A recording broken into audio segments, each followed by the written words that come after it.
Hello.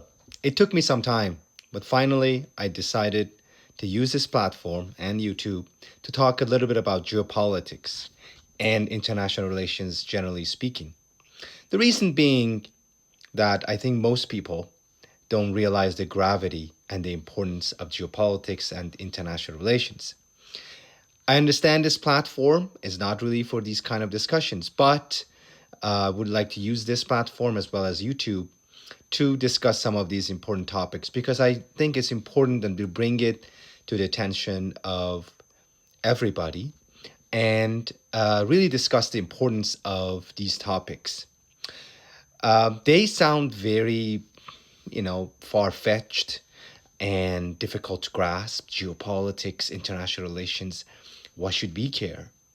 But the reality is, one of the most important, if not the most important elements in our lives is in fact geopolitics and international relations.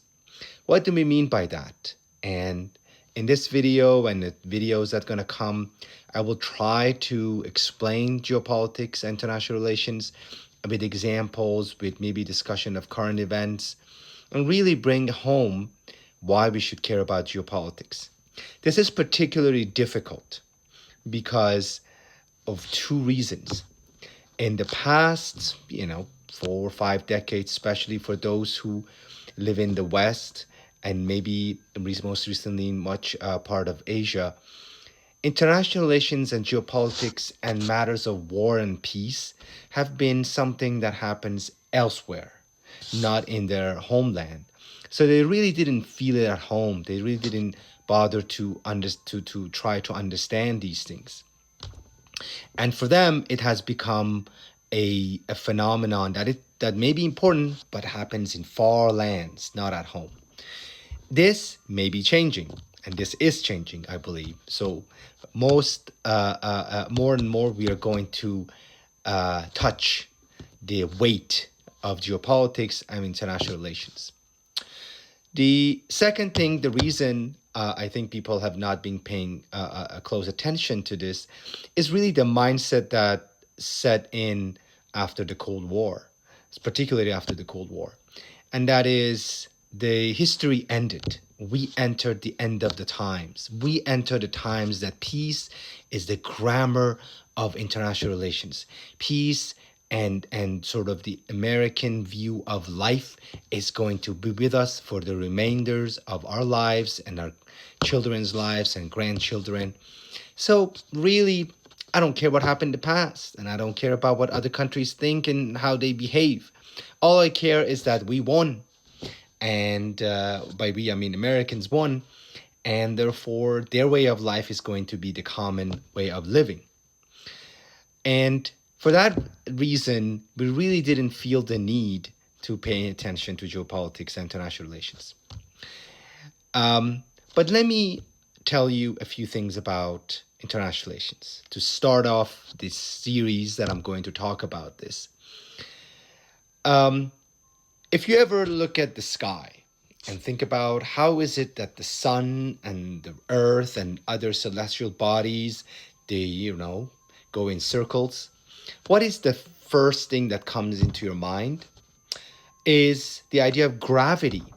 Gravity dictates the way these bodies and galaxies, I'm not an expert in that, they really rotate the way they rotate, right? The sun goes this way, the moon the other way. And it's all because of the relative gravity of these bodies next to each other. I'm not saying that I'm an expert on that, but just to very simplify geopolitics here, I'm trying to use that analogy. That is the condition, a precondition that really makes living possible on Earth, right? If the sun doesn't come 1 day or 2 days, or, gosh knows what happens to Earth. I mean, we need sun, just like we need air. So this gravity of the way that things shape next to each other makes our lives possible. Using that analogy, and I hope it was a good analogy, we should look at geopolitics almost not exactly the same, but in a similar fashion. The way that I live, I shop, I interact with other people, my society, laws, my interaction with my family, my children, my society, all of it is made possible by some geopolitical events. Obviously, I understand you're screaming in the background saying, but what about the society? What about the government? What about the domestic issues? That's exactly where we want to depart. I do not undermine or underestimate the effect of domestic issues. Okay, but but these series are really aimed to show you what is it that makes the some of these things possible at home. Why is it that we have democracy? Why is it that we have capitalism? Why is it that we care about human rights? Why do we care about, things that we care about, and to what extent they are the narratives, the norms, the paradigms, to what extent we care about them because they serve some geopolitical goals. And really the question that I want to get at and we're going to discuss is it the domestic politics and domestic issues that they shape international politics, or is it the international politics and geopolitics that dictate the domestic affairs? Um, Obviously, it's a long way.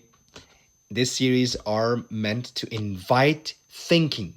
Invite thinking. I do not have. Nobody has the globe that can predict everything and knows everything. But the first step in life is to develop critical thinking. And critical thinking means not scrolling through social media, not paying attention to arguments and arguing, but try to analyze everything that comes to our minds in a very critical fashion. So one thing that today seems very certain to us and we have high conviction of it might be false the next day because we might develop some critical thinking.